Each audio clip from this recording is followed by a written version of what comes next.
legislation come to order. The clerk will call the roll. Councilor Kadim. Councilor Hart. Here. Councilor Reposo. Here. Councilor Sampson. Here. Chair Ferrara. Here. Pursuant to the open meeting law, any person may make an audio or video recording of this public meeting or may transmit the meeting through any medium. Attendees are therefore advised that such recordings or transmissions are being made, whether perceived or unperceived, by those present and are deemed acknowledged and permissible. First item on the agenda is citizen input. We have a few people who signed up. The first one that signed up was Michelle Dion, Councilor Dion. And the subject is new position in trash.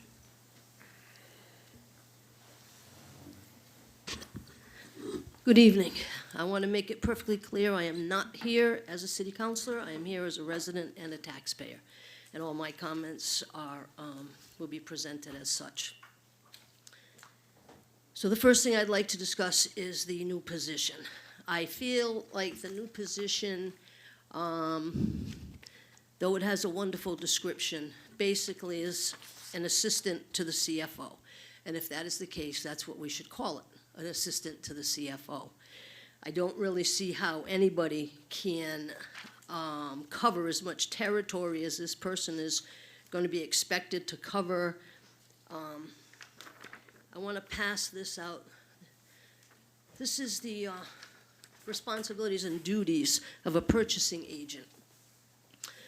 It was said that the departments will be taking over, in essence, as agents of the purchasing department, so that we don't need a purchasing agent, because they'll be able to go out and if they need to buy vehicles, or just as an example, I'm not saying that's what they're doing, they can do it on their own as opposed to a purchasing agent having to do it. The problem with that is, if we have 2 or 3 departments that are actually going out for services that mirror one another, it would be very easy for them to go over the $50,000 limit and thereby violate procurement laws, because they're doing it independently. You don't have somebody with a thumb on the pulse.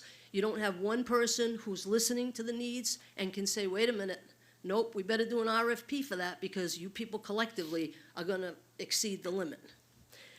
For that reason, I think we need to have a purchasing agent, somebody who is proficient in procurement laws. At a meeting in regards to this subject, the question was asked, is the person being hired going to be proficient in procurement law? At the time, the answer was no. If it's changed, I don't know. Some of the duties, the essential functions, mirror what the CFO's responsibilities are, which is what leads me to believe it's more of an assistant. If it's necessary, it's necessary. But as I said, let's just call it what it is. Let's not make it this big, crazy thing, and in essence, that's the crux of it. Here as part of the essential functions, knowledge of complex municipal accounting systems, related state or federal regulations, knowledge of standard office practices and procedures, municipal procurement laws, basic accounting and financial software system.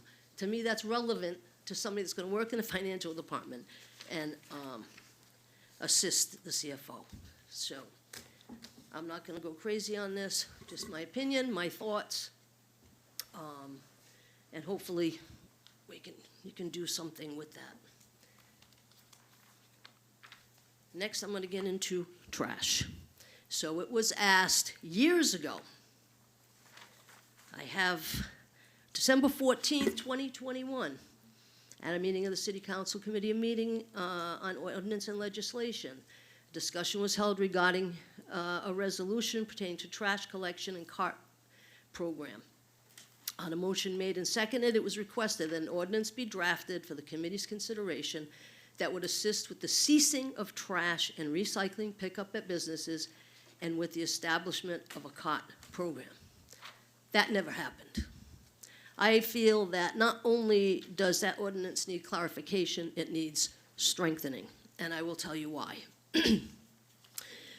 When the easy disposal contract came about, back in 2017, there was an Exhibit H that comprised of 71 businesses that were allowed to have their trash picked up.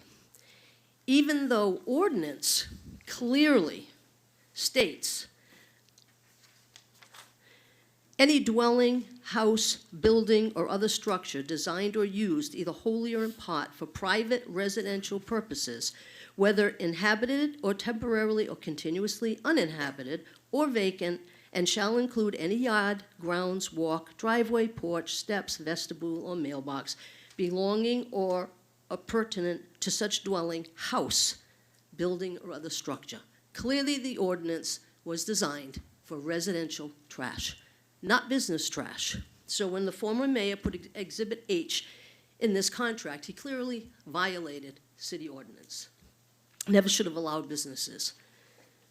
But worse than that, what happened as time went on, someone or people, and I don't believe they had the authority to do so, started handing out recycle carts, trash carts, yard waste carts to various businesses. To date, there are 303 businesses that have solid waste and recycle picked up weekly, many of which have not one solid waste cart and one recycle, but multiple. There is a business in particular that has 12 carts. So you stop multiplying carts times businesses. Nobody's going to tell me this isn't a significant impact on the cost of trash and recycle pickup. And then, let's not forget the cost of purchasing 65 and 95-gallon carts, the cost of repairing, replacing damaged carts that the city is responsible for. All of that has to be factored in. What was the upfront cost? What's the ongoing cost every time we have to repair or replace a cart? I think an overview of the businesses being serviced is also important. We have nonprofits who pay no taxes, don't contribute to pilots, pay their CEOs a $200,000 salary. We have nonprofits who don't pay taxes or contribute to pilots that own millions of dollars in real estate, and they're getting their trash and recycle picked up for free. That's not a partnership. That's not helping the city or the residents or the taxpayers of this city. We have churches who don't pay taxes who are benefiting. We have doctors, dentists, and lawyers, to name a few, benefiting from this service. I'm confident none of them offer a discount to Fall River residents for services rendered. Do I blame any of them for taking advantage of it? Absolutely not. Who wouldn't? I don't blame them at all. But the practice needs to stop. In FY 2020, total solid waste projected was $7,901,388. In the FY 24 budget, that number was projected to be $9,815,044, a difference and an increase of $1,913,656, just shy of a $2 million increase. I don't care if the business trash is only $100,000 a year. It started, when this conversation started, and I know you remember, it was close to $300,000 a year. I don't care what the number is. A savings is a savings. In 2018, the first year of our contract with Easy Disposal, our fee to them was $3,300,000. In 2024, the seventh year, the cost is $4,824,990, a difference of $1.5 million. I give Easy Disposal all the credit in the world for the Mrs. service. I hate to interrupt almost you, done. but just because I know citizen input is 3 minutes, I have no problem. As long as, can I get somebody to? Motion to waive the rules. All in favor? Aye. And I am almost Continue. done. I was trying to hurry. I give Easy Disposal all the credit in the world for the service they have provided to this community and doing it within the confines of their contract. They upheld their end of the bargain, plus. Lastly, I would like to mention the trash committee that was formed by this administration. It was comprised of private citizens, municipal employees, city councilors, the city administrator, and business owners. This committee voted unanimously to stop picking up business trash and put out an RFP prior to the expiration of the present contract in an effort to be proactive and the administration has chosen not to act. I will leave this here for anybody who wants to look at the numbers. It's all factual, it's all truthful. And here I will read from the Easy Disposal Contract, Section 1302, frequency of collection and haul of trash and single-stream recycling. Easily shall collect and haul acceptable waste at least once per week from every residential dwelling within Fall River that the city collection service limited to single, 2, 3, 4, and 5, and 6 family buildings. Special businesses set forth in Exhibit H. There shouldn't be special businesses. We have more businesses paying for trash than we do businesses who aren't. It's not fair to the ones that are paying the full boat for their businesses. And I thank you for hearing me. And there's a copy of Exhibit H.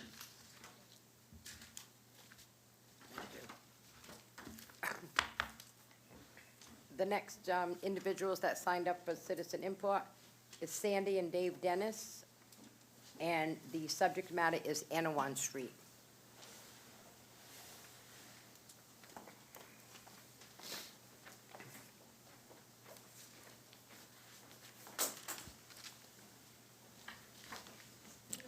So,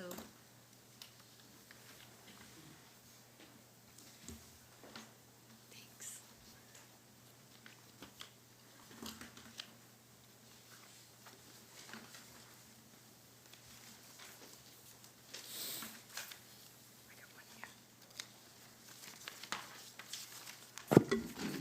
Thank you for having us.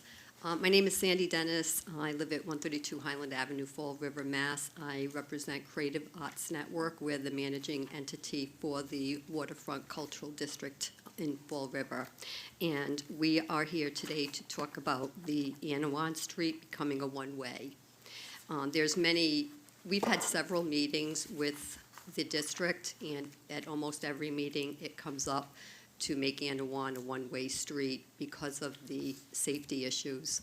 I've put diagrams, recommended patterns for traffic in the current traffic pattern. But basically, it's a very busy street. There are large trucks and vehicles that pass through Anawan Street daily, especially during rush hour. A lot of large trucks that make delivery on Anawan Street and the mills in the area of Mill and Pond Street. There's also large vehicles when there are events happening on the waterfront and just your everyday regular traffic. Some of the safety issues there are obviously it's a narrow street. It has 2 little lanes. At times there are vehicles parked on Anawan Street, usually on the northern side. And in order to make that right-hand turn on Anawan heading westerly from Pond Street, trucks have to make a very wide turn. And a lot of times if there's cars coming up, and in some cases they're coming up the wrong way because they don't realize it's a 2-way at that portion, it's a safety concern.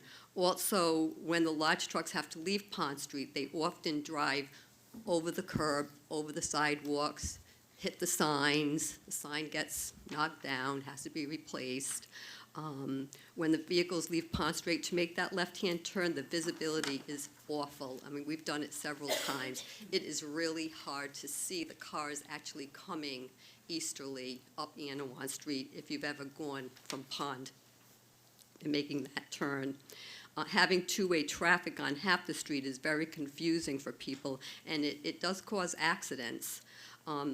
Accessibility, vehicles can easily access 195 by taking the right-hand turn at the traffic light at the top of Anawan, and they can easily access Duval Street at the traffic light to make a left-hand turn.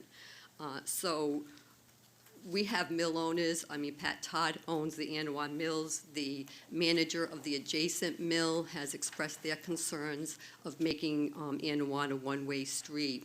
And as you can see in here, on Exhibit 1, the current traffic pattern where it's all one way.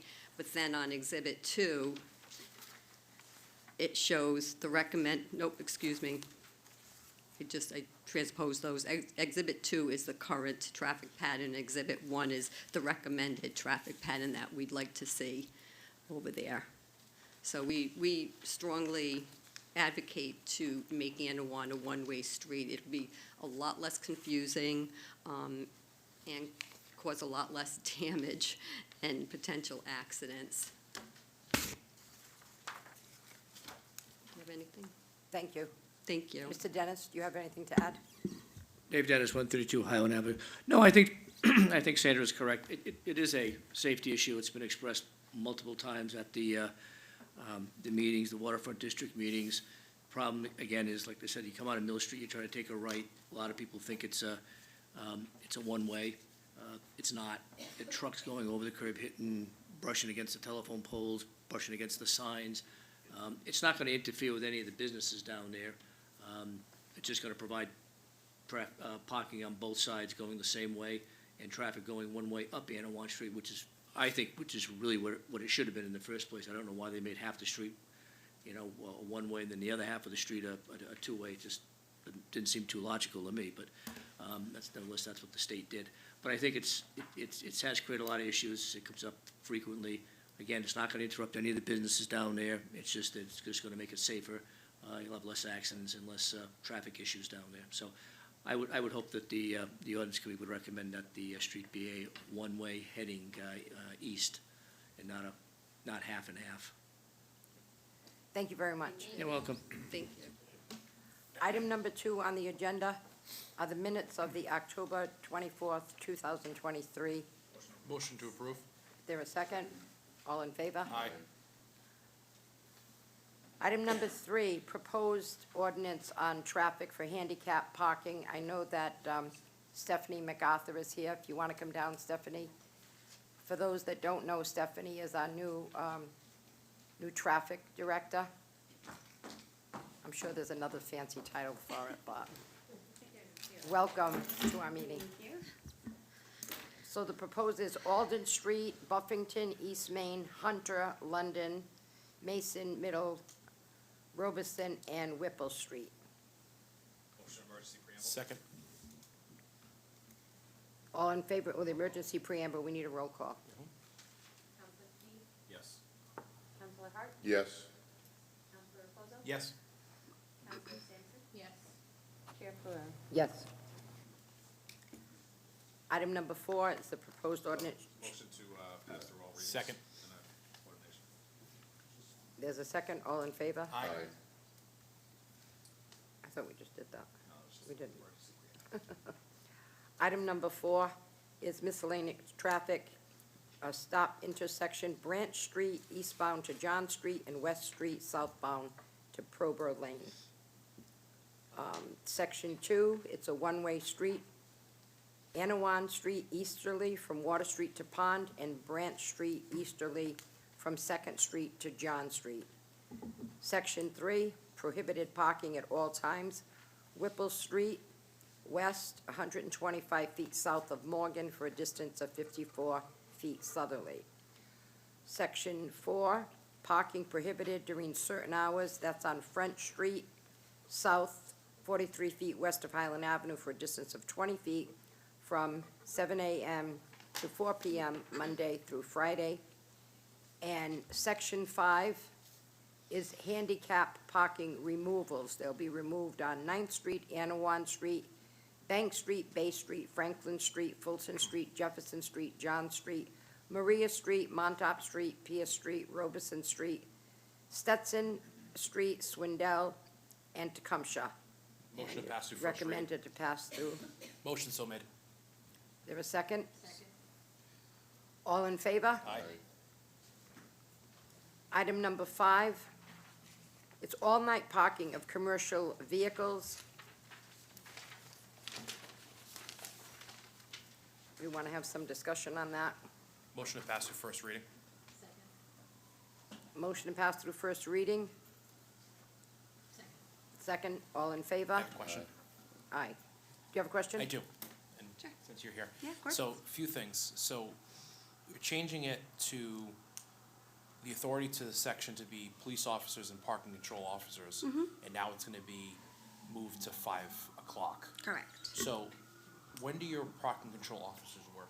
Are they- So they as off of at right 5? now, there is an ordinance, they can tag until 6 PM. Okay. We don't have anybody on until 6 PM as of right now, they're only until 4, but in ordinance, they can tag until 6 PM. Okay. So essentially, if we did have an officer out, they could tag for that violation. Okay, so is there any plans to, with this changing, having someone work later to enforce the ordinance if this changes? No, it's not, we just figured since we were adjusting the ordinance, we would add them into it, just in case they had to tag for it. Okay, and then as far as the definition of a commercial vehicle is defined as the vehicle's registration? Correct, that is correct, yes, anything over 2 ton. So it would have to be registered as a 2 ton or more in order for them to tag for that violation. Okay, so what about the commercial vehicles that are used for commercial purposes but not registered as such? If it's not identified as that in the registry, then they won't be able to tag it with that. Okay, I yield, thank you. So all of these vehicles need to have a commercial plate, is what you're saying, Correct. correct? For that violation, yes. Okay. Is that the only question you yield. had? Yep. Okay, so there was a motion made to first reading, there was a second, and all in favor? Aye. Was aye. Item number 6, prohibited parking due to impeding emergency vehicles. Motion to pass through first reading? Second. Motion made to pass through first reading, motion and second, all in favor? Aye. Could we take the items out of order? Could we have item 11? Motion to take item 11 out of order? There's a second, all in favor? Aye. Thank you, Ms. MacArthur. Yep, thank you, have a great night. Motion to lift from the table? Second. All in favor? Aye. Oh, yeah. Good to see you. See you as well. Happy New Year. Congratulations. Thank you very much. Hello, Mr. Aguirre. Nice to see you all. Nice to see you. Do you need to read anything in, or do you just want to hop right in? No, we can hop right in. Okay. The reason that, I think I'm the one that had filed this resolution back to site plan review, because the calls that I was getting, or the concerns that I was getting from people was, when you do site plan review, for example, I do site plan review and we're gonna build a house somewhere. And you have to go through all these departments and you have to run around and get everybody's signature. Correct. And water department, as an example. I did talk to Mr. Furlan, well, he would check off, he would sign off that there's water available there. However, they build a house and then the people have a flooding problem, like we've seen on Carlisa Drive in the corner. So, obviously, if we're just doing that they have water, I think we need to be doing a little bit more than that. And then it was where it would go around on computer to everybody's office. And I just felt maybe if everybody decided, okay, we're gonna do this on Monday or Tuesday or Wednesday at this specific time, whoever comes in with a plan, they come in, everybody's at the table, and you tell that person everything they need, so when they walk out, they have a sheet of paper saying what they can and cannot do. Okay, so, So I don't know where you've gone since you've come in, maybe you can. so again, enlighten this me. is, actually, I think Thursday was my second-year anniversary date. Happy anniversary. Thank you. So your request to bring that back to the ordinance for discussion, I think was December of '21, I think it was, if I remember correctly. I took over the charge of site plan review in June of '22.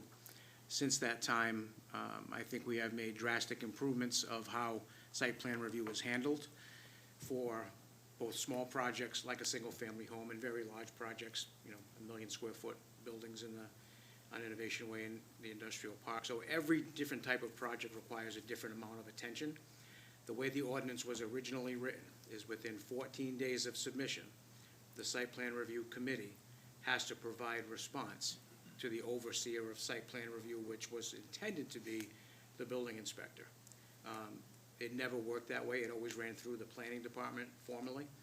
So that's still how it's been running. So I remember dating back to 2015-16, when I was on the opposite side of this submitting site plan reviews, it took months sometimes to get comments back.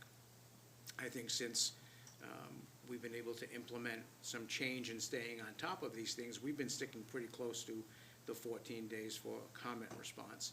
And I do keep a number of people involved in that email. We make sure that when the plans come in, they get sent out to the different departments that review them with a specific date of when their comments are due back. From the date that ticks, the 14th day, we start reaching out to every one of the departments, asking, where are you at? This is the list at the end of the week of outstanding reviews. These are the ones that are overdue 2 days, 3 days. These are the anticipated ones coming up. So we've been able to shorten up that initial response. Sometimes some of these reviews take a few days to review. So we're just having an applicant come in and initially sitting down to go over it with them and let them leave with a letter of what their homework is. Sometimes that's a little bit difficult. What we do offer now is when an applicant calls ahead of time, seeking out about the process, we do offer to them, before you even submit something, come in, spend time, discuss your project with both myself, the building inspector, Paul Furlan's office, so before you start putting pen to paper, you know what's anticipated and what's expected of you. Not everybody takes advantage of that, but many people do. Repeat customers definitely do take advantage of that. It's free consulting, basically, and they appreciate that. Once the stuff comes in, and we send out a very comprehensive response letter of all of the deficiencies, revisions that we need made, whether they're water-related, stormwater, drainage, zoning, we run the gamut of every ordinance down to curb cut. We include everything. Now, this is where sometimes we get into things getting a little bit dragged out.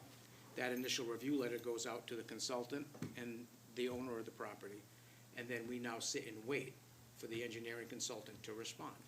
Sometimes it takes months, but that's not the city's responsibility. That's up for the owner and the developer to work with their consultant to get responsive information and revised plans back to us. But as soon as the information comes back in, I can guarantee you, we do all that we can to get them off of our desk and to get them into the permitting process. So I think over the last year and a half, we've seen dramatic change, and I don't see much of a need for a change in how we operate. In that initial review letter, we also, at the very last sentence, every one, it says, the Site Plan Review Committee is available to meet to review any of these comments. And we often offer that to everyone, and sometimes they take advantage of it. It's much easier to come in and have an engineering consultant sit across from me, and we can go item by item. Many of those items get resolved during that conversation. It's just a matter of them to put it on paper. So that's been working very well. There are some items. Is that a peer review, or is that the developer's actual consultant? That would be the developer's actual consultant. The city has no peer review. Everything is reviewed in-house through my office, the building department, and Department of Community Utilities, who reviews for water, sewer, and stormwater as well. So you don't send anything outside? Nothing gets sent out, no. So when we look at, if you were to ask a developer or even a private landowner what the permitting process is like in other communities and other municipalities where stuff gets sent out for peer review, and you wait for that review to come in, or before you have to go to a planning board once a month to have your petition heard, we are very proactive with getting things reviewed, permitted, and shovels in the ground as quickly as we can. So that being said, I think the process has been working well. There are some deficiencies in the ordinance itself, which I think you'll all agree. I mean, it was put together relatively quickly just to have something. So there have been improvements discussed. We were on a schedule of getting all the website stuff ironed out. So even the application that you fill out, I rewrote it within the first 2 months I was here. However, we were waiting for a time to implement that. So we didn't want to have all kinds of change, so we've stayed consistent through the website's up, we're cleaning that up, and then we'll be coming back to you to discuss, can we put some more teeth to this ordinance, and can we clean up some of the verbiage and wording of how things get handled? Because it really isn't very clear in a number of situations and sections of the ordinance, so we do want to clean it up. But the process itself, I would defy you to find another community that proactively responds to developers and homeowners to permit their projects like Fall River does. Does anybody else, anybody have questions? I did.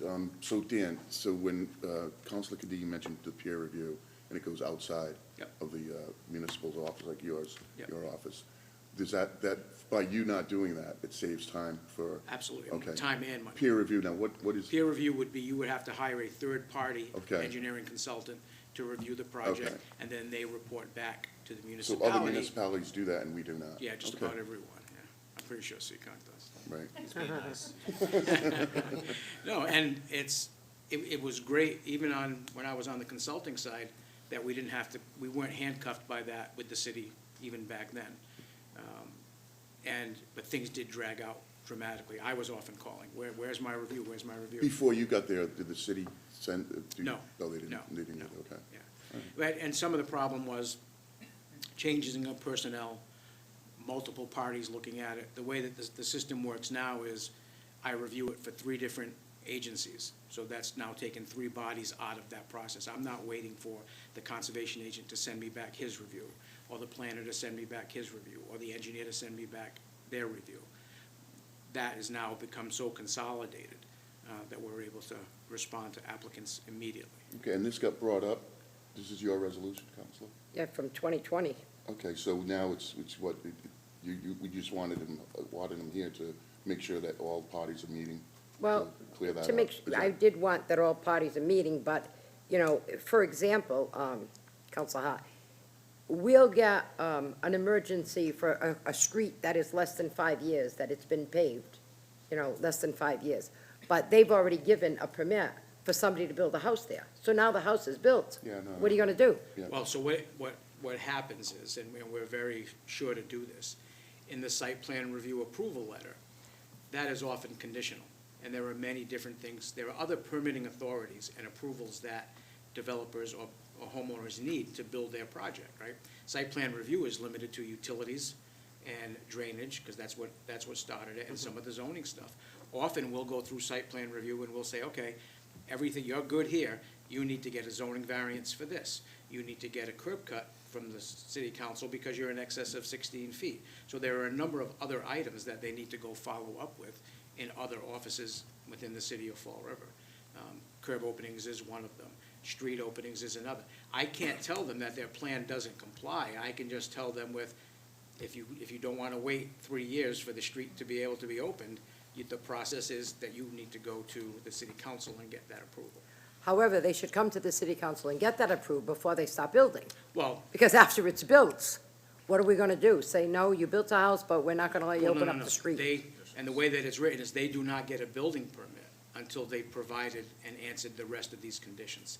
And it does become cumbersome what happened sometime, here. but that's what happens when you have rules, Yeah. that we're a country of rules, you need to follow them. Yeah. And we try to make sure that everyone understands all of the rules from day one. Sometimes they don't like to hear what we have to say, but it's not my job to make friends. Do you also get the Historic Commission or the Historic District Commission, Conservation? Does anybody from those commissions, do you interact with them? I do, very You much so. just said Yeah, you've so done 'em I'm the all. conservation agent, so I deal with the Conservation Commission daily. And the Historical Commission and Historic that? Commission is under my realm So of. you talk to them when these We things are do, coming? and Because so- before they weren't. So the Historic District Commission and the Preservation Society, all of those, most of that stuff gets triggered at the building permit phase. So when it's coming before us for site plan review, our scope is very limited. And that's some of the things that I'd like to discuss about changing in the ordinance, that maybe we can broaden our scope and our teeth of what we're allowed to ask for. Mr. Aguirre, how long do you think it'll be before you can come to us with any ordinance changes that you see fit? Well, there are a number of proposed ordinances and zoning changes that we've been working on within the last year. And domino effect, we wait for one thing to happen, and then the next, and then the next. As far as the site plan review process itself, we were waiting to get a final master plan done through Route 79 and determine the process for developing those parcels. And that's on the agenda, I think, for tomorrow night, part of that, Well, from there is. development too. Yeah, I'm not sure what's on that agenda for tomorrow, but we are in the process. We just had a planning board meeting and a zoning board of appeals meeting about doing some zoning map amendments. But I do know that the redevelopment authority has hired their master planner. That master planner is going to come back. Now, this is only those 19 acres. Right. But whatever processes we want to put in place for the development of those pieces, those are probably tools that we're going to want to make concurrent through the rest of the city through site plan review, so that we don't have 2 different forms or 2 different sets of regulations. Do you think 3 months? 3 months is probably a little aggressive. I would probably guess 6 months. I mean, the redevelopment authority processes, they're not getting that master plan for 8 months. But that doesn't mean that I can't come back and give you an update with what our thoughts are on some of the other Okay. items. Madam Clerk, can you make a note that in 6 months, we have Mr. Aguirre come back and see where we are on that? Anyone else have any questions? And as you all know, at any point in time, whenever you want to come up to the office and have these conversations, I know Linda does take advantage of it often, so all of you I feel free. probably drive you crazy. No, I wouldn't say that. But, no, you're all, my phone number's out there, call me, ask any questions, and, once you get through this and you say, well, this doesn't seem right, or can we add this, those are all things we can incorporate in whatever proposals we want to bring forth. I'll entertain a motion, I'll leave to Make withdraw. sure you if check you're your mail, set. I sent a card for your anniversary. You did not. Which mail? It doesn't matter, it's for you to figure out. All right, we will. Thank you. Motion, leave to withdraw? Second. Motion leave to withdraw was made in second. All in favor? Aye. Thank you. You guys have a good night. You too. Thank you for taking me out of there. Item number 7 has to be lifted from the table. Is there a motion to lift? Motion to lift. Is there a second? Seconded. Second. All in favor? Aye. Aye. Item 7 is to establish a position of finance management and compliance analyst.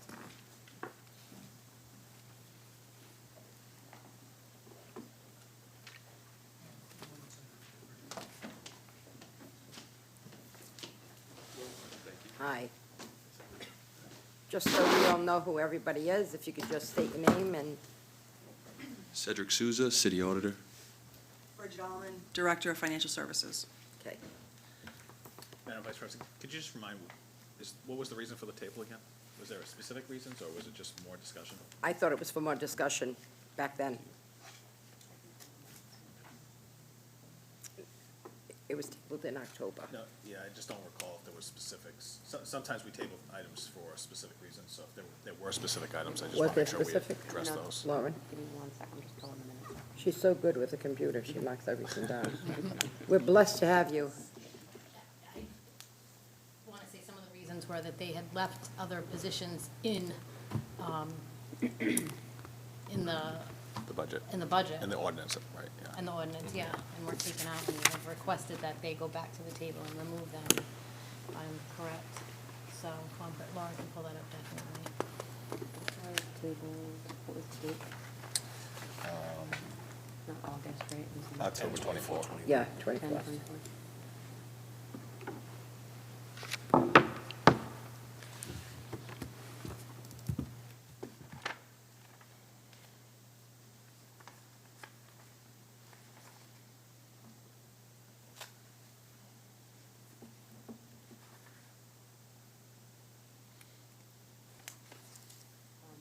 The majority of the conversation was just about deficits eating into free cash with certain unknowns for funding and history of the grant manager position. I think so. Okay. Do you want me to go ahead? Go ahead. So I just wanted to touch on Counselor Dion.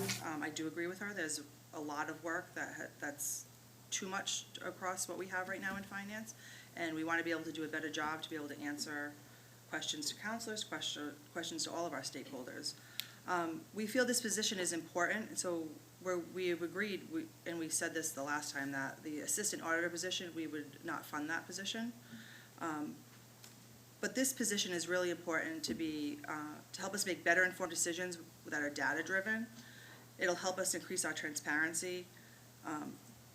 We want this to be a thought partner, a collaborator with our city auditor. And, I mean, right now, there's just so much work that it just would be too much for him to also try to do this work and myself. So we have a lot of things that the city is facing. We have a lot of challenges.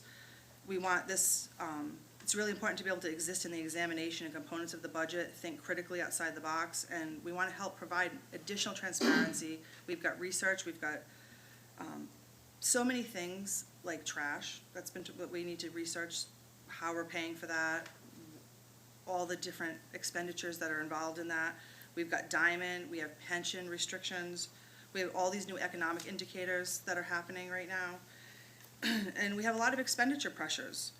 But in order to do that, we need to be able to look at benchmarks, trends, tracking historical data, look at the changing economic environments. We want to dig really deep into this so that we can not just go with, this is the expenditures in the budget, and let's just, go up 1% or 2%. We want to really be able to dig deep into the budgets of the departments to say, well, maybe these dollars will be better spent here or there. We want to improve efficiencies. We want to make sure that we're, following all compliance and all of our regulations and how those, affect the budget. We have, a new GASB that came down. For example, any software that you have that's over a year old, that you have more than a contract for 1 year, depending on the value of that, we would have to then treat that in our financial statements as if it was an asset of the cities, even though it's just a subscription. That's just an example of all these new things that keep coming down every year. And we want to work collaboratively with all of our departments. So this position, these financial analyst positions, we're not the only municipality looking to put this in. This is a private industry area that's been, a little more historical, but municipal governments are starting to put them on. I mean, I looked it up, there's a growing demand. It actually is growing at 8 to 9%, which is faster than the average for all occupations, according to the Bureau of Labor Statistics. So I think it's important. We started identifying, I've been here just under 2 years, and we started to identify, like, where are we short and where do we need to do better? And this type of position is something that we want to be able to do better. We want to grow the finance team. We want to grow the audit department and make them stronger. We want to grow all of our treasury, collectors, assessors. In order to do that, we need to bring it all together, and I alone can't do it by myself. I mean, we now have, there's just a lot of changes that we really need to be looking into, and it's going to take time with the research that's involved to make those best decisions. One of the questions that we had too was about the purchasing agent, and I know what Councilor Dion had talked about earlier. You can get an emergency, somebody to come in and do an emergency for a certain amount of money, but once it reaches over an amount of money from that department, you had talked to me about that. Yeah, I agree with that was happening, I mean, and we it have to, shouldn't be. because we have to be looking at, like, across Right. all purchases across the entire city. It's not just, so we know, we went out looking to try to hire just a purchasing agent.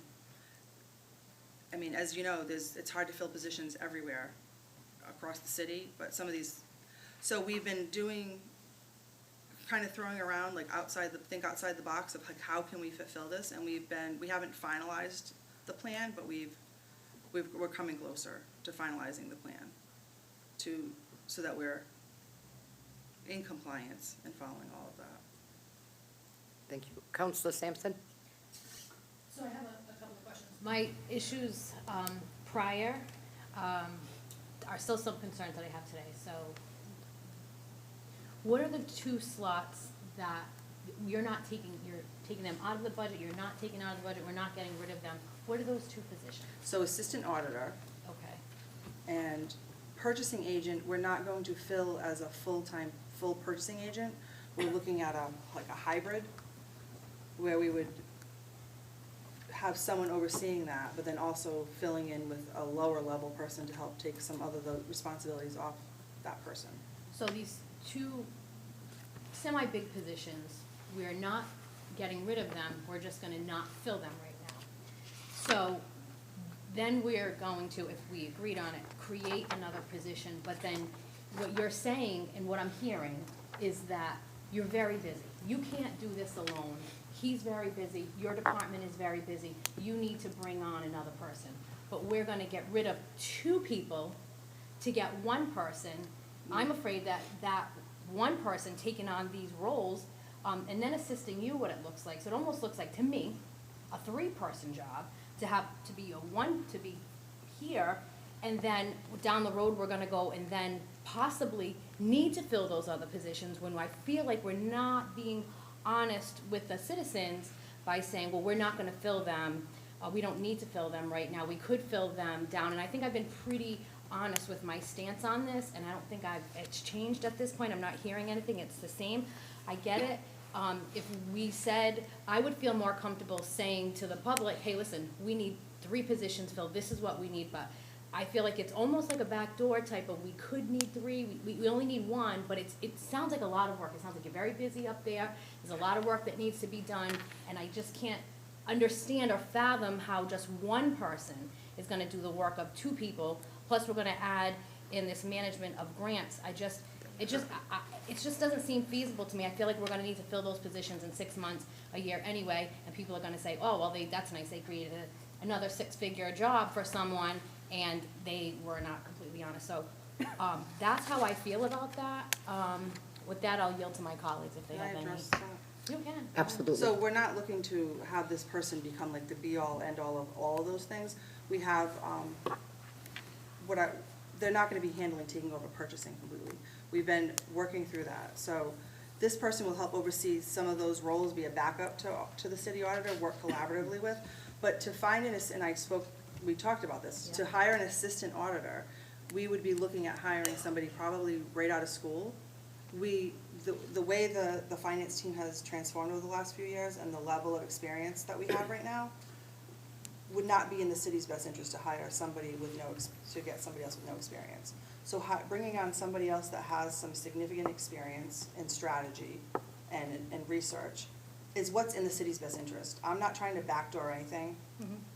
And what we did is say is we will not be funding those positions in the budget, and we can't fund them if the council doesn't fund them. So, is you have a person in mind? We have a person that has applied for a position that, yes, we have identified someone. So I would assume this person then has a big history with being a purchasing agent or all of that, having an accountant? I want to take purchasing agent out of this conversation. Okay, This particular person is not going to be a purchasing agent. okay. So, and they're not gonna oversee any of that? They're not going to oversee purchasing, no. Okay, so, but that goes back to my original thought of that we may need someone there if that person doesn't have those qualifications. I just feel that for me personally, I just feel like I don't have it, I'm not comfortable enough, and I said this from the beginning, with filling that, unless this person is like, I mean, we have Ed Icapone still up there, still consulting. Ed doesn't want to be here anymore. Well, Let's listen, make that clear. listen, I'm sorry, but Ed is collecting a paycheck and he's a phenomenal guy, but he's still here, so no one's like forcing him to be here. So if he didn't want to be here, he wouldn't be here. He's here, he's getting paid, and now we're gonna create another position. So I personally, as, representing the taxpayers, I can't support this as of right now. I've made my point with that. So I we'd like to move away from consulting because, as you know, Yeah. you don't really understand the city until you're living, breathing it every day. So a consultant that comes in 4 to 8 hours a week is not filling the role of a full-time person. So I'm disappointed that you feel that way. Yeah, But I haven't been dishonest with you yet, and Cedric and I have talked about this position a lot. I really want, a collaborator with him, so. Counselor Kadim. Thank Do you, you Madam- yield? I yield, yeah. Okay, Counselor Kadim. Thank you, Madam Vice President. So I think the problem we're running into is not having a true picture, and I know it's a moving target, but have you folks actually just sat down and identified what the finance team looks like 5-10 years from now? And I know everything can't happen in one shot, so I'm sure there's gonna be a multi-phase approach in terms of positions that you're looking for, things of that nature, that we can identify and see on a paper, because I think that might be helpful, especially to Council Sampson's question and concerns about where do we stand, right? Because I don't necessarily disagree with this position, because I know what the trend is. I know you need somebody to go in there and start analyzing data and doing review and making sure that we've got the follow-up with various requirements, whether it's the IRS or DOR or whatever the case may be.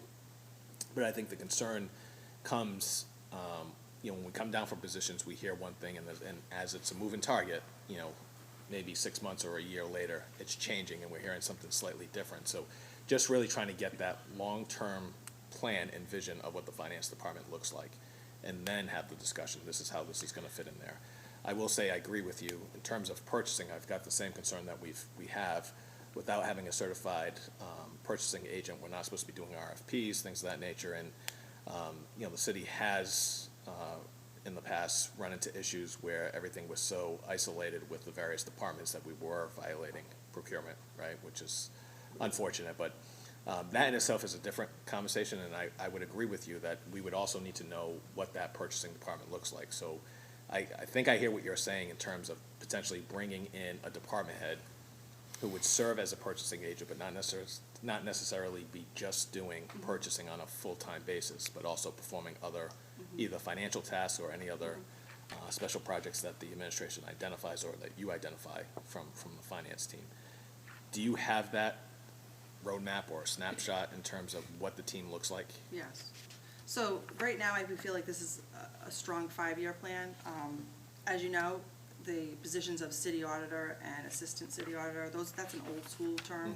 And that model worked well for many years, but it hasn't been working, and we haven't been able to fill, like, the assistant auditor position was not filled for a long time, and city auditor, and so, right now, I feel like this is this plan, and then having another department head that is overseeing purchasing, but then having somebody at a lower level to do the day-to-day work of that, and then that department head reviews that, is what I envision, because I have to work within the constraints of what employees are, like, what's out there in the market, and unfortunately, we have to be nimble right now in order to get what we need. And so that's why I'm asking for this, because the traditional city auditor, assistant city auditor, isn't working right now for us. So, because I know, I mean, there's constraints everywhere. I mean, there's financial positions open across the whole Commonwealth, across the whole country.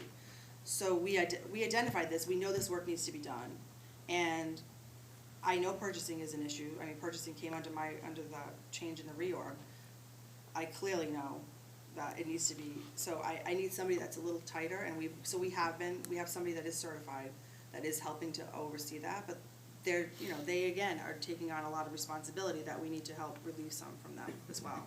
So, we tried to hire a full-time purchasing agent, there isn't somebody out there. We had that open it's been open all this time. But we do need this. And I really don't want to miss out on an opportunity when, I mean, we're going out and we're trying to actively recruit, like, the best people to come here and work with us. And, this was on the table in October. I really don't want to lose someone, because I know that it would be the right decision for the city.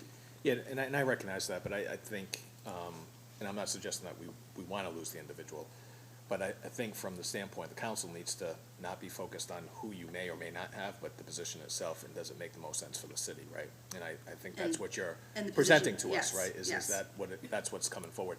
I guess what I'm also trying to make sure that we're all consistent with and understand is that even though you're saying you're not gonna hire or fill the assistant auditor's position, you're not looking to do away with it. That may be, and this is where it comes back to a plan, saying that maybe we get back to that position in 2 years when you have, because you've got a young staff in the finance department, once they get a little bit more experience, that it makes more sense to then hire somebody who might be brand new out of school or whatever the case may be with 0 experience, filling that position, because now you have the capabilities to start training that individual with the work experience that you have. Well, what we've done, yes and no. So 2 to 3 years from now, there's gonna still be there's still gonna be a high demand for accountants and finance directors. What we did is, that city auditor department had, I think at one point, 4 accountants with, like, degrees. And then it kind of morphed into this with, less accounting experience. We actually have a project specialist, but staff accountant that we brought on a year ago, that is working, with Cedric, that has, limited experience, new to municipal government, but has some accounting experience, and isn't, has an accounting degree. So we've backfilled that as a project specialist / staff accountant. I'm not gonna ask I don't foresee in the next couple of years for increasing the audit department.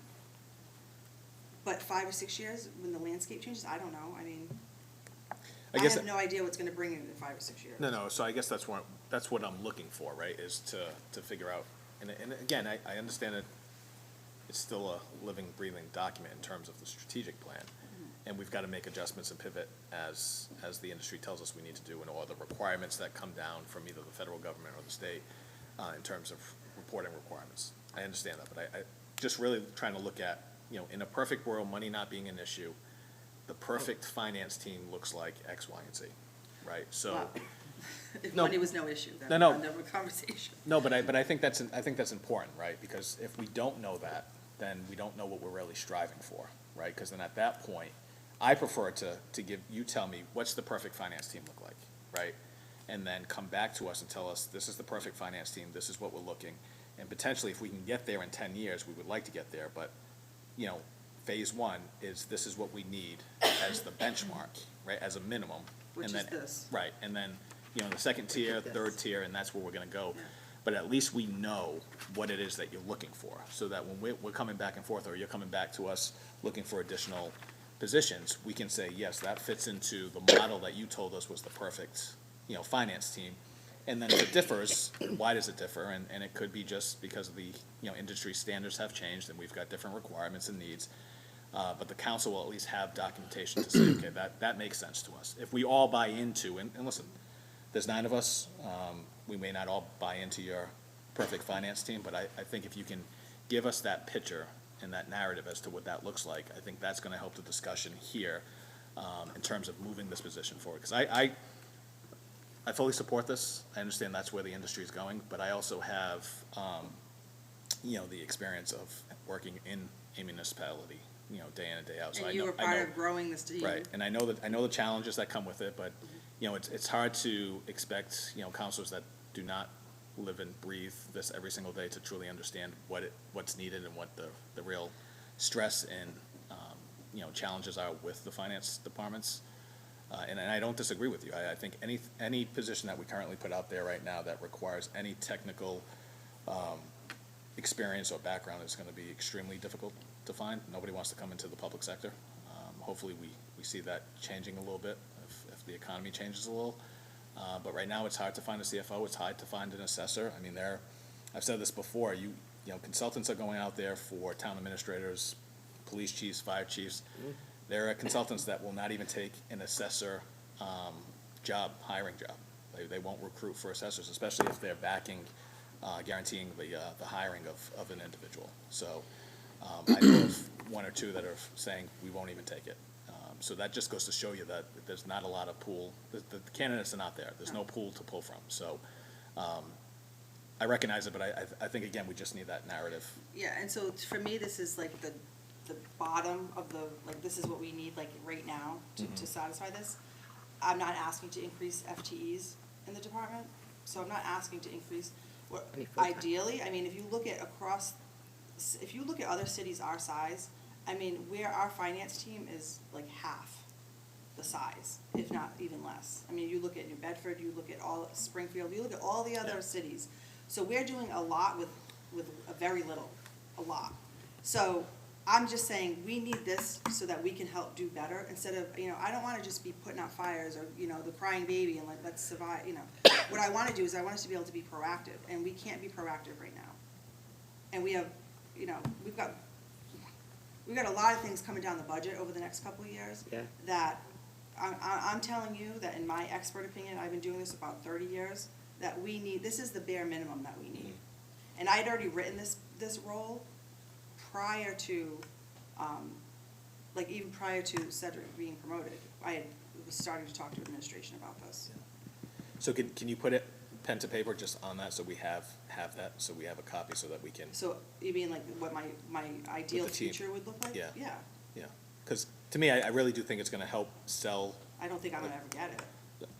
I didn't say you were gonna get it, I'm just saying it just helps us to be consistent with what the needs are of the department, and then, in terms of the challenges that are gonna be coming, down from an economy standpoint, even with potential 9C cuts, Yeah. Budgetary issues at the state level, things of that nature. I think that also helps us to understand, from a financial standpoint, and having a good finance team is important.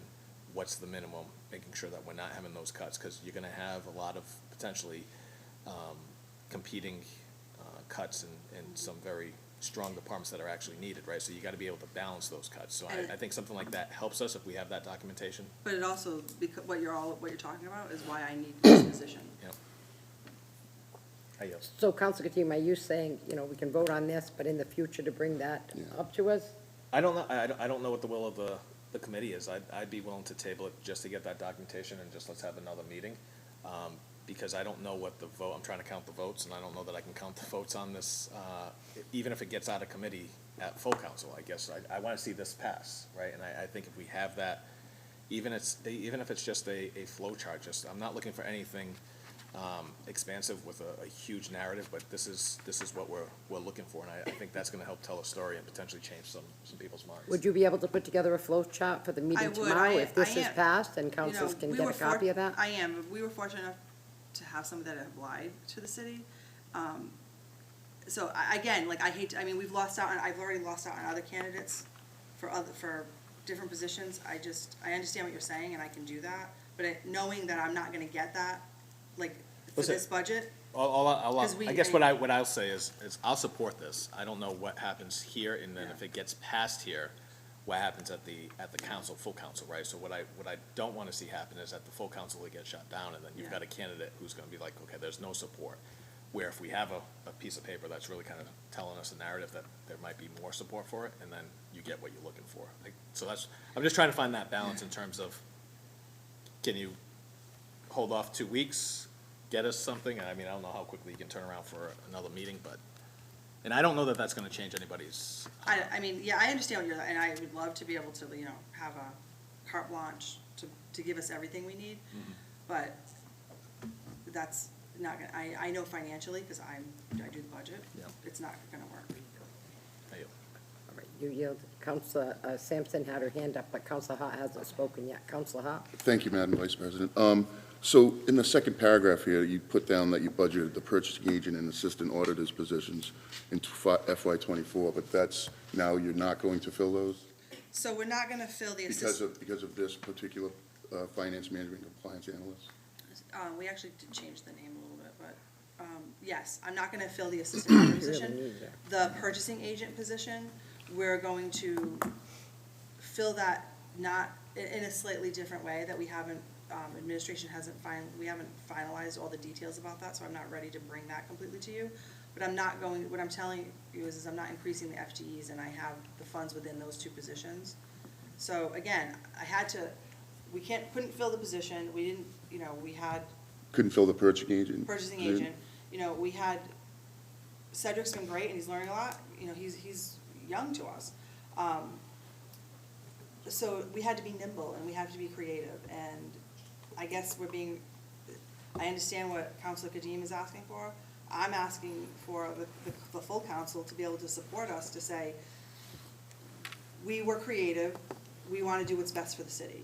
And I wanna be able to do what's best for the city, and, so I had to reimagine the positions, and that's what we're doing. So right now, there's no purchasing agent? There's no full-time purchasing. Full-time purchasing agent, okay. And right now, we have one full-time person, which is a senior accountant in that position, who's been with the city for, I think, 30 years. So and my assistant treasurer is overseeing and filling in, along with our director of city operations, is working to oversee purchasing. Okay. And again, we're responsible for all the school purchasing as Right. well. Now, in Cedric, you're the auditor. You do not have an assistant auditor? no. No, okay. All right, I mean, you're the CFO. I mean, it sounds like there's some dire need there for the purchase, I mean, to not have a purchasing agent, we should have that. I really do think that. But I mean, this looks like, if you think this is something that you need, then I'm all in favor of supporting it. You are the CFO, it's your office, it's your department, and you oversee everything. And if we approve it and you come back down to us like 1 year later, and things aren't improving, then that's a problem too. So, I yield. Thank you. Counselor Sampson? I have a problem with, I feel like we're gonna have to, our hands are tied to vote on a position because there's already a candidate. It's not our responsibility that your office recruited for a position that wasn't established in ordinance. Well, let me just say what was just said. Hey, I've been recruiting, I've been trying, and now if we don't take a vote on this, we're gonna lose this candidate. I got a problem with that, because we should be able to have all the documents to be able to not take an emotional vote because this person who is so highly qualified may walk away. My problem is if this person is so highly qualified in municipal government, then this person is gonna understand the process that we're gonna need to have everything we need to make a proper vote. I have a problem with taking a vote so we don't lose a potential candidate that is like perfect for municipal government. I got a problem with that. We didn't go and find someone, but now we're forced to take a vote because we could lose someone that's so good. I got a problem with that. With that, I yield. So we actually I wrote this position, and we had this candidate applied for a different position. And then through conversation and interview process is when we identified that this candidate would fit into this position. So I didn't think that this would be an emotional vote. I thought that, you know, we've had conversations, you know, in the mayor's office. I was hoping for your support after that conversation. I thought I was pretty transparent. I thought I was pretty transparent too, with, you know, how. So I just, again, I want to be able to do the research and do the analysis in the budget. And again, we've got things coming down from the state. We have different, you know, the economics that we're facing is very uncertain. And I think we need, you know, I just can't stress that we're working with even less than finance was working with even a few years ago. Counselor Reposa? I yield. My position is simple. If there's no intention to fill the assistant auditor position, eliminate it from the budget. I yield. Okay. Is there a motion to recommend this? Yeah, I make a motion that we recommend it, and maybe what Councilor Kadim said, as far as come back to us within a month, or I don't know what you recommended, but that's my I motion. just said if she could have a flow chart tomorrow night, if it's gonna go to council, you could present it My to the wishes. council. That's my motion. So there's a motion for first reading. Is there a second? No second? I'll second it. Can I just, Sure. discussion? So I'm going back to the statement that he made. I don't believe the intent from the administration is to eliminate the assistant auditor's position. The intent is to not budget the assistant auditor's position. Permanently. Right now. In the next. Because that's, Yeah, I that's the mean, while council's we have statement. this position, we have no intent to, if But this is, we again, have this position, we have no intent to budget the assistant auditor's position. At Right. this time. At but, this- no, but that's, I guess that's the point I'm trying to make, right? Is that what is gonna happen now does not dictate what is needed 5 or 6 years from now, right? So what we're saying is that we're dealing with a unique situation where we've got a lot, the staff is very young, inexperienced. So I don't disagree, you do not add more inexperienced individuals and have inexperienced people train that inexperienced person coming in. It doesn't work, right? So what I'm hearing and what I've experienced is that you try to buy some time, get those people trained and the experience that they need in order to be able to build your team from within, right? So what I'm hearing is that this is a temporary situation in terms of not filling, so maybe you're 2, 3, 4, 5 years, but maybe in year 6, you might then reevaluate the situation and say, now is the time that we bring back the assistant auditor, right? And that's what's gonna happen. And then what I'm concerned about is what we're having here is that if we're here in 6 years, people are gonna be pointing fingers and say, well, you told us that you weren't gonna fill the position, and now you want it back, you told us we were gonna add this position, and that's why I think it's important to have the documentation, the flow chart to say this is, and if you're saying, then I would agree with, you know, the counselor who said eliminate it, if that's the case. If you're not looking to fill it, then eliminate it from the budget, from the ordinance and be done with it. So when you were here, the audit department was built up. We had a grants manager, we had, there was, another name has slipped me. Project specialist? The other project specialist, it was a Yeah. different type. And then we had auditor and assistant auditor, and then we had payroll and payables. What I'm saying to you is maybe it wouldn't be an assistant auditor, but would we, with the amount of, I don't know, how many grants do we have? Over 100. Over 100 in the city and the audit department is, by statute, responsible to make sure those grants do not go over, budget, as well as all the special revenues, the earmarks, and there's more than there was 5, 6 years ago. So 5 or 6 years from now, do I know exactly what I can say is this is ideal? I can just keep stressing that I don't feel this is temporary. I don't, in the next 5 or 6 years, I don't foresee asking to fill an assistant auditor position. But would we maybe fill a different role within the auditor's position that's more specialized? Because, again, we have to oversee water, sewer, their expenditures, any of the enterprise funds. So there's. But I guess you're making my point, right? So there's a lot that's going into it that we need to know the true picture, Yeah. right? So we need to know what purchasing looks like, we need to know what the finance department looks like from all aspects, right? So the auditor's office, the assessor's office, treasurer, collectors, CFO, like if you need additional assistance, grants, I don't disagree with you, right? And I don't know how many of my colleagues recognize and appreciate that if we run a deficit in any of our grants, that it hits free cash. It's, you know? well, the general fund has to make up. Right, so some folks may not even understand that. So without having that conversation, then, if you were coming before us to say, hey, we need a grants manager, then they would be like, okay, we get that. We need to be able to make sure that we've got somebody who's monitoring to make sure we're not deficit spending in our grants, so it's not in our free cash, so we can appropriate to a stabilization account. So there's a lot that goes into it that I think some counselors might not truly understand and appreciate in terms of the very specifics and technical aspects of financial government. But I think we need to know what the snapshot looks like, and I know, again, it's a moving target, but if we can get something that would identify what the administration wants to see to show us that this is the roadmap. When we did the grants manager and the project specialist, when we came down, we had a game plan. We explained that we had grants that were in deficits, that were hitting our free cash. We also understood that we needed to build a farm system within, and that the grants manager and audit specialist would then be able to allow us to pull in the event that we lost our auditor, which is what happens. Which is what I'm trying to build. Right, so, but we gave that story and we showed that narrative as to the reasoning behind it. I just think, That narrative hasn't changed, but what I will tell you that even including that narrative, you still need this role. You still need this role. Mhm. We should be doing, I know from budgeting for many years, we should be diving deeper into budgets. We shouldn't just be doing like, this is this last year and then, it's a percentage change. We really should be like diving in and saying, maybe this year, this department needs this, and so this one can do without, and it's a give and take.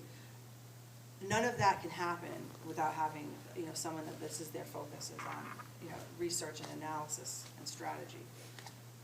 Again, this person this role, this position would work across all departments, with me, with the city auditor, with every department.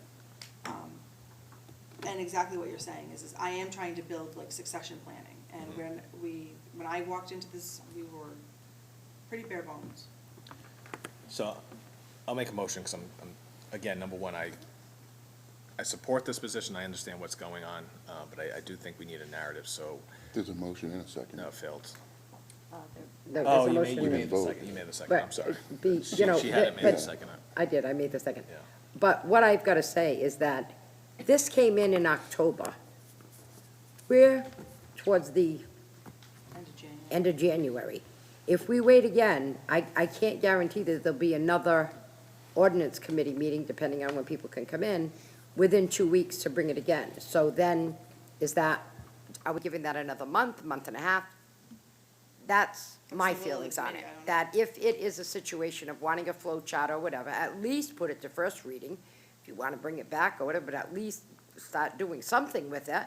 And even if you're called down tomorrow to talk and present a flow chart, then, it'll go on. That's my position. So, Counselor Hart made a motion to pass through first reading. I gave it a second. Roll call. I'll let you want to withdraw your motion and, no? Okay. Roll call. Counselor Kadim? No. Counselor Hart? Yes, Counselor Reposo? No. Counselor Sampson? No. Chair Pereira? Yes. Counselor Kadim? So, I'll make a motion again, as I was stating that, because I truly want to support this, but I do think we need a narrative, and I think Counselor Sampson's statements were spot on in terms of, getting rushed, trying to identify a person to fill a position that wasn't created. That's all valid statements and can't be dismissed, right? So I will support the position of, what's the official position?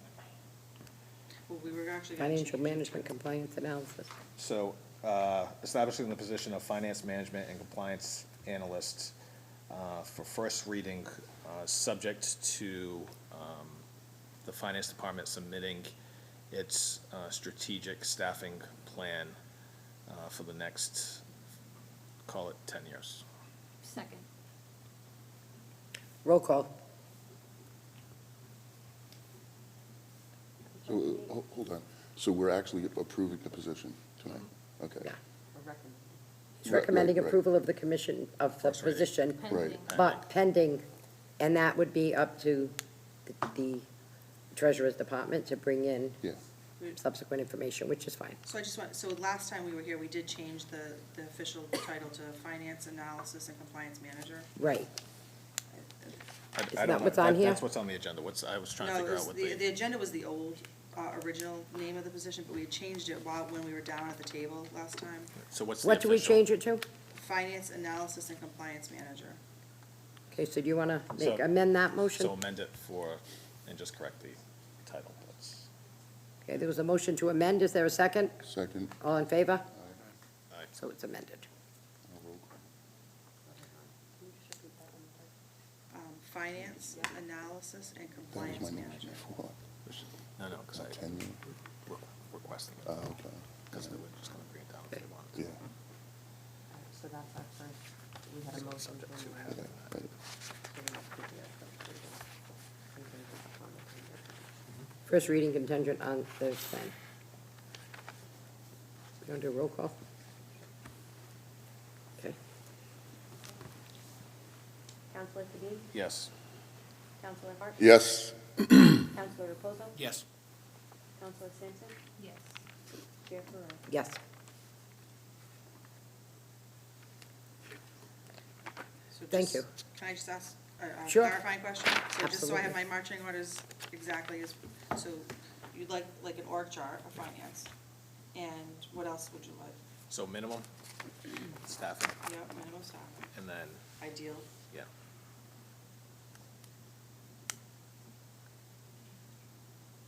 The ideal is the wish list. Yeah, I mean, No, so seriously though, Yeah. if No, money, I if money, am- if money wasn't an issue, if money what was does an it? issue, Right.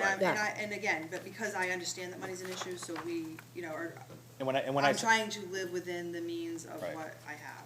And for the record, because I don't want the public to then chastise me for this, but when I say if money was not an issue, the perfect world being, not to waste money, but this is Correct. what is absolutely needed to run a good finance department, which will be a benefit to the taxpayers of Fall River. That is Just to throw that- correct. Just as a disclaimer. Okay, Yeah, in the long run, it is a benefit. Thank you. thank you. Counselor Hart, it was nice to meet you. oh, nice to meet you too, thank you. Item number 8 on the agenda is proposed ordinance to amend section 50-305 salary schedules for EMS Local 1202 AFSMI personnel.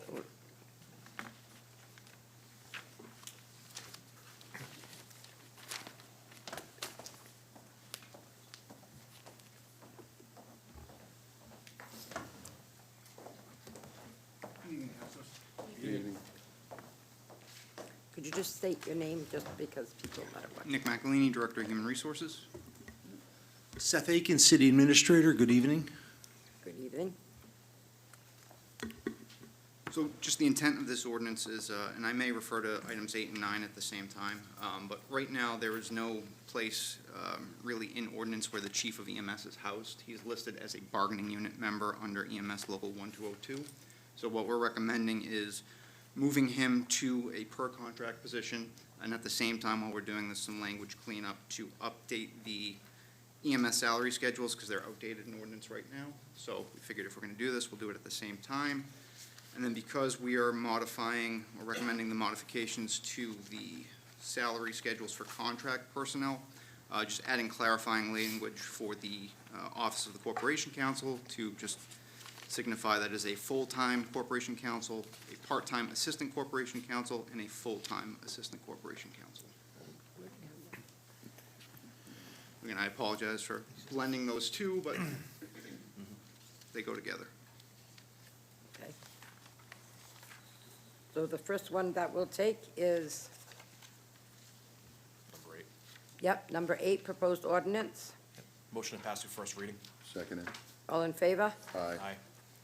And item 9 on the agenda, amendments to section 5302, salary schedule for contracted personnel, EMS and Law Department. Motion to pass through first reading.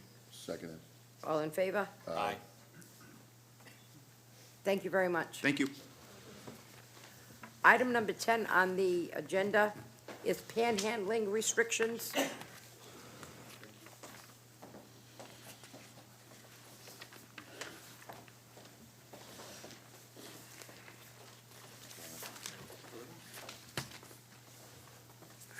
Attorney Rumsey, if you want to go through? Sure. I guess the first thing I want to do is just, make a quick statement, because it's, the reason why most of these panhandling ordinances get struck down is because they're not constructed properly. This ordinance, it will not ban panhandling. No ordinance can ban panhandling. There's a First Amendment right to ask for a charitable donation. What you can do if you do it properly is have time, manner, and place restrictions. So that's what we've attempted to do here. I guess what it really comes down to is whether if it's content-based restriction, it will likely fail. What that means is if you don't want somebody who is homeless begging from you, but you're perfectly fine with somebody soliciting a donation for your local football team, then that's going to be a content-based restriction. That's generally not going to be allowed. So what these rules are intended to be in place for firefighters, for Girl Scouts, and for homeless people. There's no differentiation. They're all treated the same. There's time, manner, and place restrictions only. So that's the purpose of this. That's what the Supreme Court has said in their cases. They've kind of shown their cards. A little surprised why nobody's followed their lead on this. Will this be challenged? I believe it probably will, although, there's two sides of the coin. One is, if they challenge this, I think there's at least a good probability that they will lose, and then this ordinance will be adopted probably by every municipality across the country very quickly. So I think there are other ordinances across the country that are not well-written that will probably be challenged first. That being said, Fall River is a little bit in the spotlight. One thing I also want to say, this is probably not for this group here, but for anybody listening, people keep getting this wrong. Fall River didn't lose before. We didn't have an improper ordinance before. That was a state law. That was a state statute that a Fall River police officer in Fall River as a city chose to enforce. So when Fall River got sued, it wasn't our ordinance, it wasn't our law. It was a state statute that was challenged, that the court invalidated. And frankly, I mean, the law department knew that the ACLU was going to win that lawsuit, which is why we really didn't put up much of a defense. I mean, it was the Attorney General's office tried to defend it and couldn't. So that's where we are now. That's what we're trying to do. We will not invalidate panhandling. That's not what we can do. That's not the purpose of this. Counselor Hart? So, Attorney Rumsey, so what we have in front of us has been, you said, approved by the courts? No, it's my effort to comply with the dicta that the Supreme Court of the United States has stated in their court opinions. That's what I meant, I'm sorry. Yeah. Yes, okay. All right, I yield. That's it. Attorney Rumsey, one of the things in reading this ordinance, and one of the things that concerns me, is when they do panhandling on main streets near highly trafficked areas, I'm always afraid that somebody's gonna end up getting hit by a car. And is there nothing that we can do to, like, maybe not have people on, the entrances or exits to highways, the entrances into the city? People tend to be coming fast, and then Yeah, I'm just afraid somebody obviously, is one of the that- major concerns is public safety. Right. And municipalities have, they have some leeway when it comes to public safety, assuming it is content neutral. First and foremost, it just has to be content neutral. Once you get past that hurdle, then yes, public safety. That's one of the things this is intended to do, is, if we're going to allow a firefighter there passing the boot, then we have to allow somebody asking for, a homeless person asking for money as well. Everybody's treated the same here. Could we have more stringent restrictions as to certain streets? Yes. That's not in this yet. We could always add to certain streets that we find to be more dangerous than others. I think, there would probably be a little bit of research with traffic department and trying to figure out accidents and things of that nature. But what this does try to do is prevent, under the place restriction, if you look at C3, the person being solicited is not supposed to be in a motor vehicle. And the rationale behind that, it's a captive audience.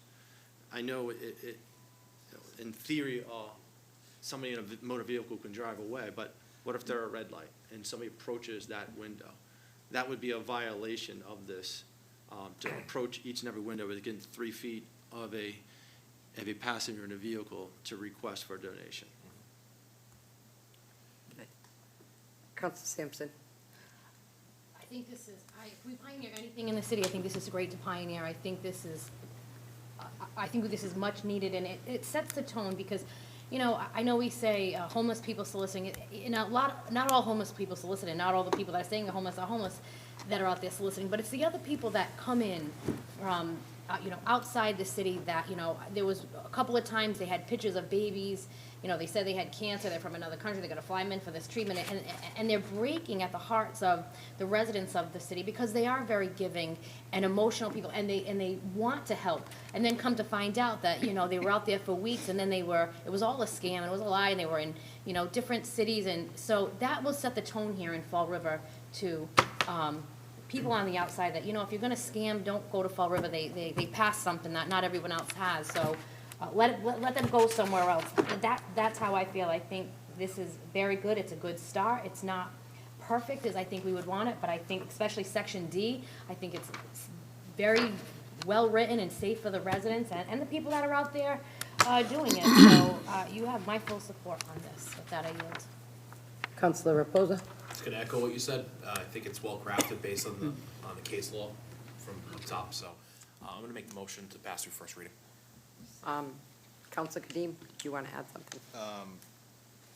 I guess just definitions of panhandling. Can you explain that to me? I'm a little confused. So panhandling is any in-person solicitation of an immediate donation of money. Panhandling does not include passive standing or sitting with a sign or making a verbal, nonverbal indication that one is seeking donations. Right. What's the difference? Well, I mean, it's really trying to comply with the case law out there. So in theory, you could sit on a street corner. I mean, sidewalks are considered, you know, public forum. So you could sit there with a sign, or you could ask for a donation. What you can't do is approach somebody. Because the idea is that's more of a public safety thing. You know, if you want to approach a person with a sign or a person asking for money, you're more than welcome to do so. We can't legislate that out.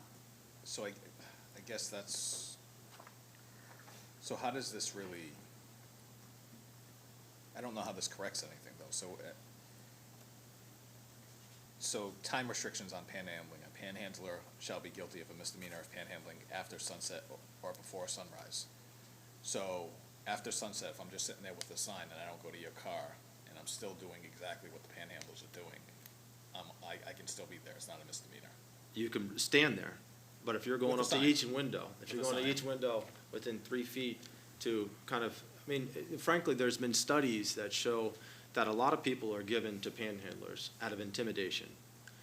It's not a free donation. It's not for a charitable purpose. It's, you know, for example, one of the reasons why it has been allowed to be kept out of subway stations is because you're going to pass by that same person every day asking for money, and you're thinking, is this person going to rob me if I don't occasionally give them money? So they found that it was very coercive in that nature. You know, also, I think by the same token, that you have a captive audience, and somebody comes to your window, some people are giving money out of fear. But no, you can't, at least, I think it'd be very difficult to write something that would make it illegal to stand in a median strip with a sign, not moving, not approaching cars. So I guess that's where I guess that's where I'm going, because I think the average person doesn't differentiate between whether or not you're knocking on my window or you have a sign. They just see it as a nuisance, right? So I think that's the issue. So even with this ordinance, you're still gonna have those folks at the intersections doing that. And with this, they're, I guess, allowed to do it as long as it's between sunset and before sunrise. Daylight hours, essentially. Right, yeah. Sure.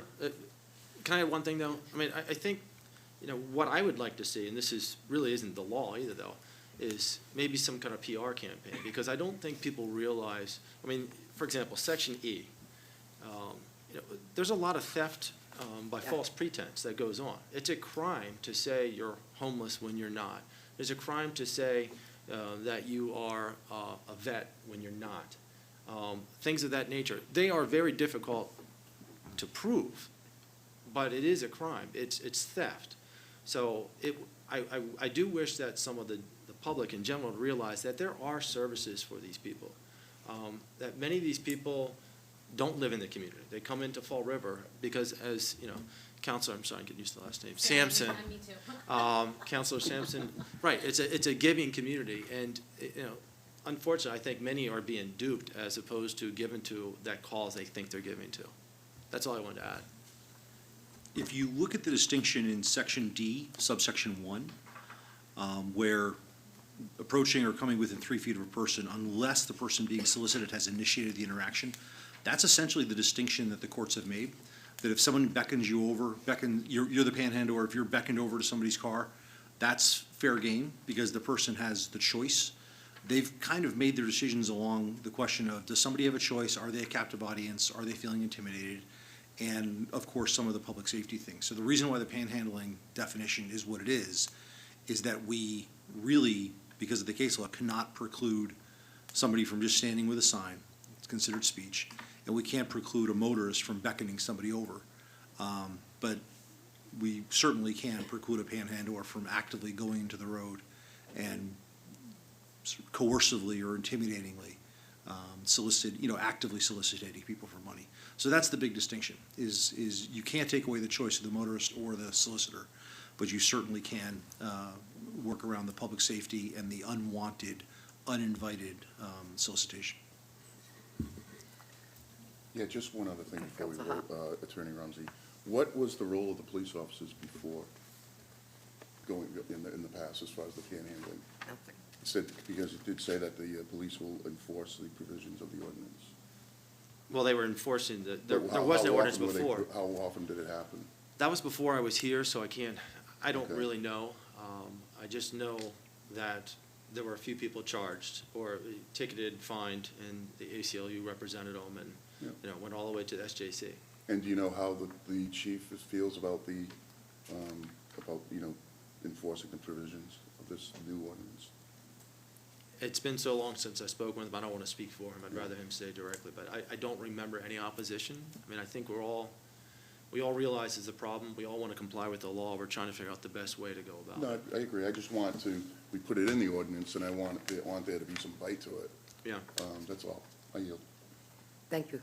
Counselor Reposa? No, I made the motion, pass through first reading, so. I second it. You seconded the motion, okay. Counselor Reposa made the motion to first reading, was seconded by Counselor Hart. All in favor? Aye. Thank you.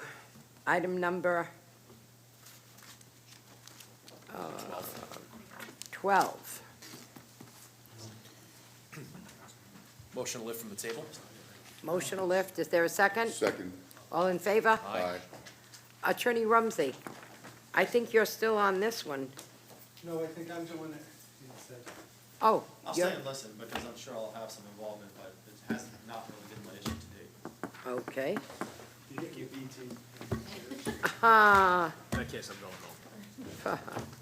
if you could, I mean, this was before us, and then it was tabled in December of 2021 for Corporation Counsel, or to you, Attorney Thomas, for an update. Right, so let me, Sure. Matthew Thomas, I'm an attorney that does consulting with the city. So for the past year, given my past experience, I was the city solicitor in New Bedford when we privatized solid waste, and I did a lot with solid waste there. And I've also represented the Regional Refuse District, the Greater New Bedford Regional Refuse District, which is Dartmouth and New Bedford. So I've had experience with solid waste issues. So about a year ago, the mayor asked me to provide some assistance to Mr. Oliveira and the team that was working on solid waste issues. So we've been meeting for the past year pretty much, and what's come out of that is a lot of information. The first thing I will say, which is pretty much leading with the important news, is that all of the commercial businesses that have been receiving trash collection and recycling collection from the city will be receiving notice midweek next week that as of March 1st, the city will no longer be collecting or recycling. We're doing it to give them 5 weeks. We're going to give them a list of all the commercial business companies that do the hauling. But since the ordinance doesn't require it, and due to the volatility in the recycling market more than anything, the decision's been made by the administration to no longer do that. So I know Counselor Dion will be happy to hear that. But it didn't come across as a really quick decision. And let me explain how we got to this point. The first step that was done was really to do what we called cart maintenance. And that was a 3 to 4 month effort, I think, of going out and repairing all the carts, fixing the wheels, fixing the covers, making sure that the readers on them can be read. And then once that was done, that allowed us to identify which bins were associated with which properties.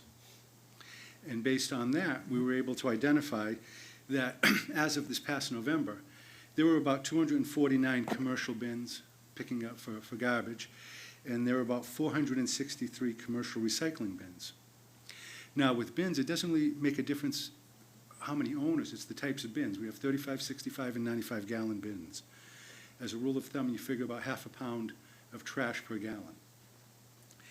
So based on those numbers, we took all of the information that came from REHAG, that's the company. We then cross-referenced against the assessor's office to find the property use codes and to make sure that we were identifying the ones that were commercial.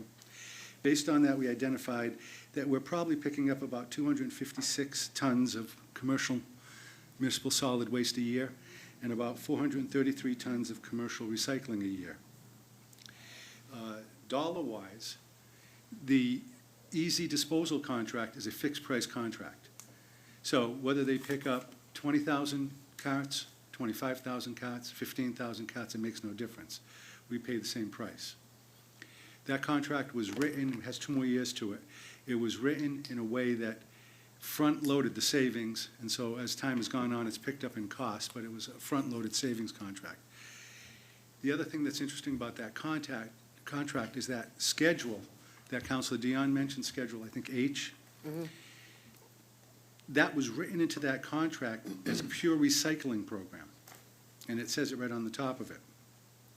It started out as a recycling program for those properties until a prior administration made the decision to go away from pay-as-you-throw. When they went away from pay-as-you-throw, bins were then given out to these businesses for solid waste collection at that point. And what it basically did is it's adversely impacted recycling. Prior to pay-as-you-throw being taken away, we were recycling somewhere between 12,000 and 14,000 tons a year. Now we're recycling about 7,000 tons a year, which is an effort that we're going to address, and we'll be talking to you folks in the future about ideas on how to address that, because we have to recycle more. We can't keep going on the path that we're going on. It's just not going to work. So we do have some ideas that we're going to work with you. We've already started talking to the schools, because the children are the best place to start, because the children will be the best recycling enforcers that we have, because they enforce it on their parents. Amen. And so we've spoken to the school department about possibly having contests about doing things like that, bringing in education. Years ago, we used to use the Lorax from Dr. Seuss, which is a great teaching tool for that. So in any case, what it comes out to is we pay $113.20 a ton for disposal. This is where it does impact us on disposal. That comes out to about $30,000 a year for commercial municipal solid waste. We pay $125 a ton for recycling disposal or pickup. That comes out to about $55,000 a year. So our savings from doing this are going to be in the $80,000 to $100,000 range, because we're going off of some assumptions on 50%, per barrel. What it does allow us to avert is that there is huge volatility. I know Councilor Kadim dealt with it in Seekonk in the past. We've dealt with it in not only here in Fall River, but in other communities I represent, where we're paying gate rate right now, which is $125. That's what anybody who goes to recycle would pay. There is volatility because a portion of our recycling, because we went to single stream, is contaminated. So if you take a bin of pure corrugated cardboard, it has a value because it can be sent out and it can be recycled.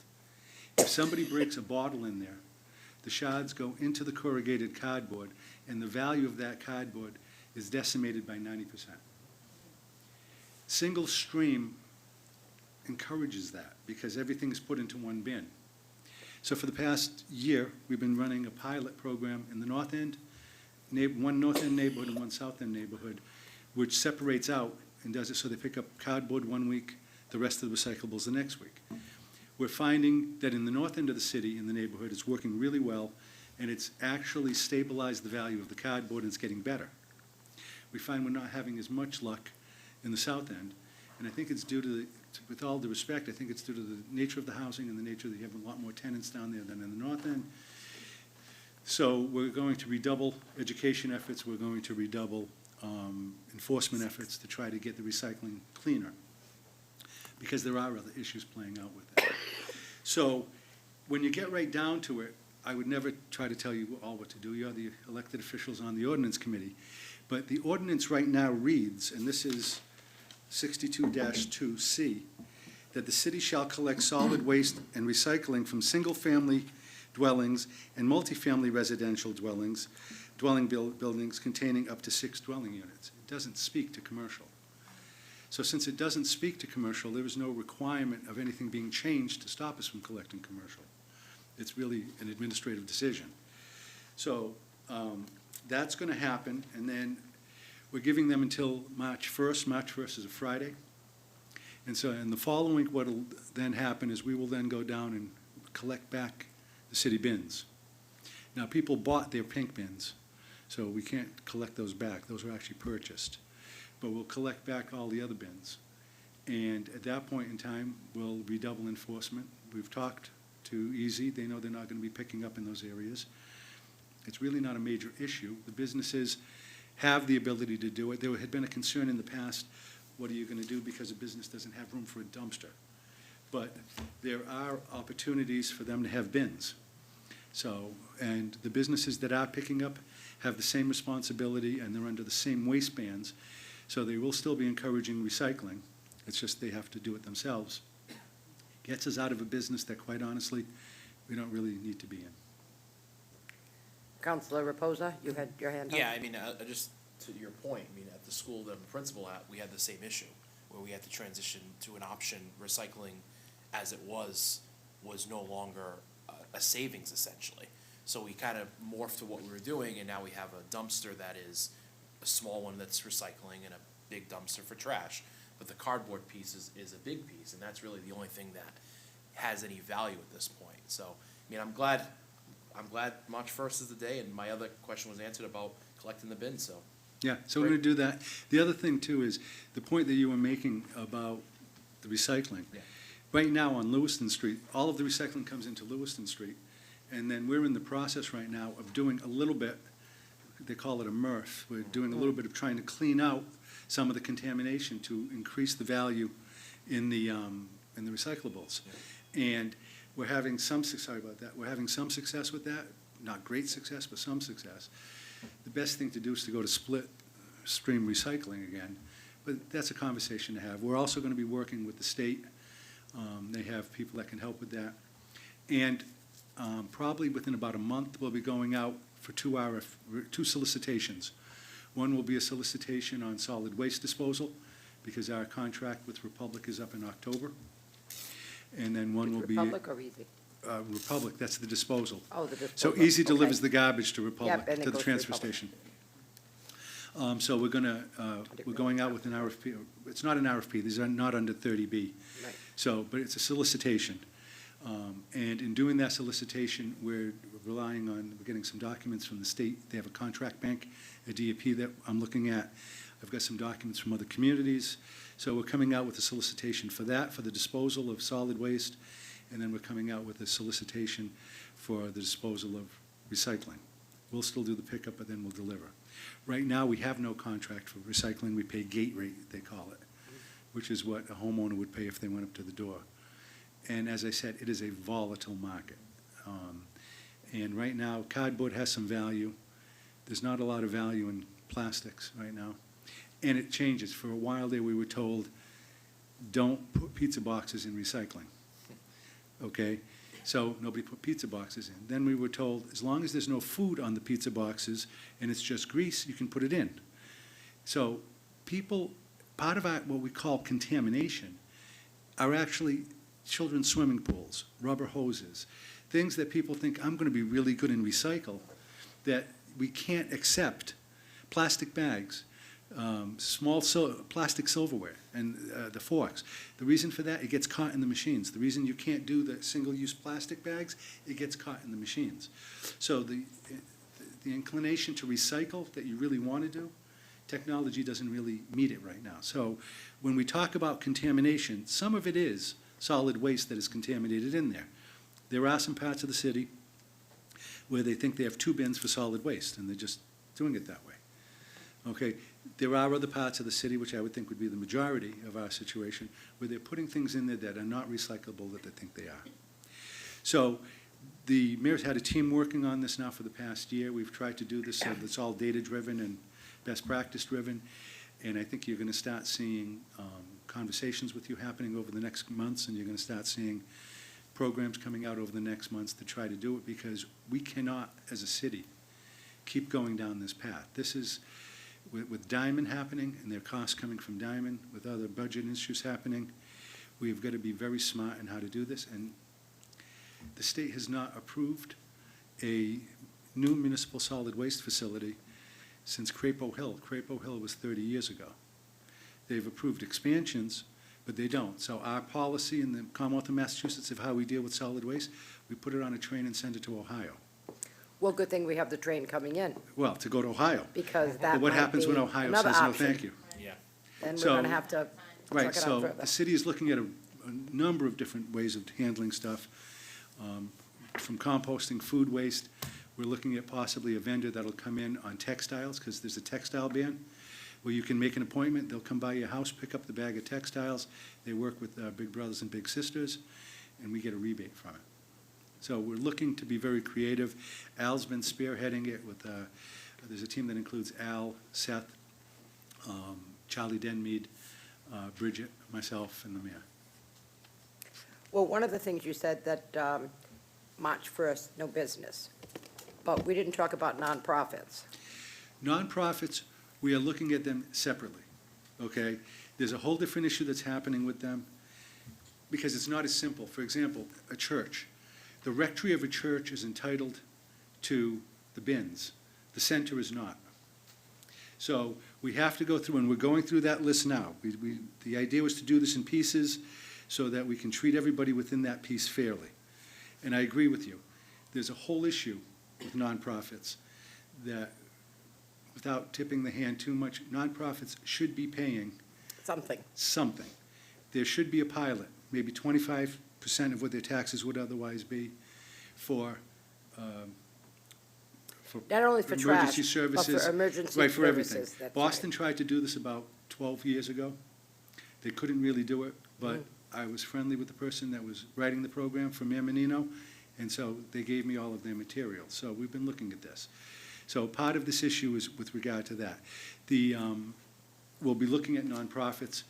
I didn't include them on purpose, because quite honestly, the commercials are the low-hanging fruit here, so we wanted to get that out of the way first. Does anyone else have any questions? You want to just make a motion to table, and we'll get more information as we go along? Second. Thank you all. All in favor? Aye. Aye. Have a lovely evening. Motion to adjourn. Second, all in favor? Aye. Before everybody leaves, just so that we know, should we do the next meeting on the 6th or the 13th? The 13th of February is our regular council meeting. Yeah, if we could do it before, how's that work for you?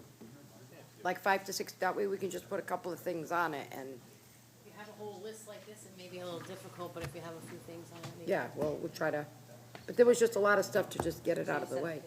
The 13th, The 13th? Is that Okay. Yeah, it's, council meeting? so the council meeting. yeah. There will be hearings that night, that's gonna be the hearing of the capital improvement plan. Okay, Make sure that it's done by 5:55. that's fine. All right.